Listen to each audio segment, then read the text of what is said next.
사단은 우리를 넘어뜨리기 위해서 끝까지 유혹합니다. 예수님도 광야에서 사단의 유혹을 받았을 때 예수님이 유혹에 넘어가지 않자 사단은 얼마간 예수를 떠납니다.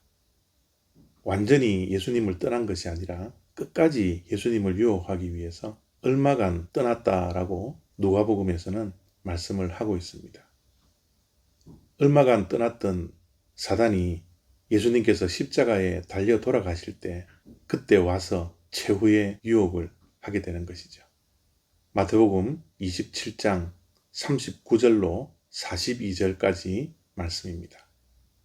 지나가는 자들은 자기 머리를 흔들며 예수를 모욕하여 이르되 성전을 헐고 사흘에 짓는 자여 내가 만일 하나님의 아들이여든 자기를 구원하고 십자가에서 내려오라 하며 그와 같이 대제사장들도 서기관들과 장로들과 함께 희롱하여 이르되 그가 남은 구원하였으되 자기는 구원할 수 없도다.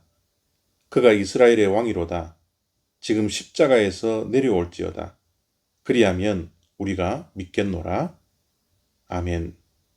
십자가 주변에 있던 많은 사람들이 십자가에 달리신 예수님을 희롱하고 모욕합니다. 십자가에 달리시기 전에도 로마의 군병들은 예수님을 희롱하고 모욕했죠. 침을 뱉었습니다. 머리를 때렸습니다.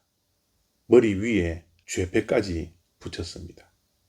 사람이 감당할 수 없을 만큼 육체적으로, 정신적으로 큰 고통을 당했던 것이 예수님입니다. 그런데 또 십자가에서 사람들로부터 희롱당하고 모욕당하는 그런 모습이 오늘 본문 말씀입니다. 그때 사단이 사람들을 통하여서 마지막으로 예수님을 유혹합니다. 십자가에서 내려오라고요. 십자가에서 내려오라라는 이 유혹은 달콤한 유혹입니다. 그리고 강력한 유혹입니다. 십자가에서 내려오라는 것은 남은 구원하였지만 자기를 구원하지 못하는 예수님을 향하여서 희롱 섞인 말이었습니다. 예수님께서 십자가에 내려오면 자신은 구원받을 수 있었습니다. 하나님의 아들이거든 십자가에서 내려오라고 달콤한 유혹을 합니다. 예수님께서 그 유혹을 이기지 못하고 십자가에서 내려와 얼마든지 희롱하고 모욕을 주는 사람들에게 다가가 뺨을 때리며 혼을 내고 다시 십자가에 달릴 수 있었습니다. 그런 능력과 그런 힘들이 예수님에게는 얼마든지 있었습니다. 십자가에 내려오면 예수님께서 하나님의 아들이라는 사실을 믿겠다라고 이야기합니다. 예수님께서 십자가에 달려 돌아가시는 것은 무엇입니까? 믿기만 하면 구원을 받는 영광이 이르지 않습니까? 희롱하고 모욕하는 사람들, 예수님이 내려왔다면 몇 명은 구원할 수 있었을 것입니다. 물론 그것도 희롱 섞인 말이었지만요.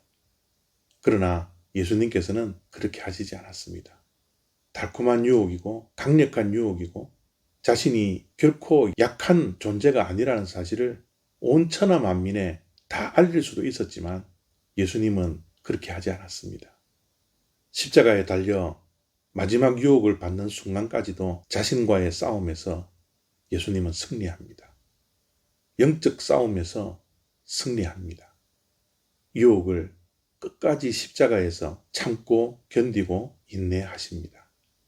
자기 자신을 생각하기보다는 더욱더 하나님께 집중하고 모든 사람의 구원에 대해서 더 집중하고 예수님은 끝까지 사명에 집중했기에 십자가를 끝까지 참고 인내하며 승리하게 된 것입니다. 사단의 마지막 유혹에도 끝까지 그 유혹에 넘어가지 않는 최후의 승리를 얻게 된 것입니다. 이 승리가 아니었더라면 우리는 구원받지 못합니다. 십자가에서 내려오라는 최후의 유혹 앞에 예수님께서 승리하지 못했다면 저와 여러분들의 구원은 없습니다. 이 얼마나 감사한 일입니까? 이 얼마나 귀한 십자가입니까? 이 십자가를 바라보고 품고 지고 우리 또한 내 자신과의 싸움에서 영적 전쟁에서 승리할 수 있는 저와 여러분 다 되시기를 바랍니다. 감사합니다.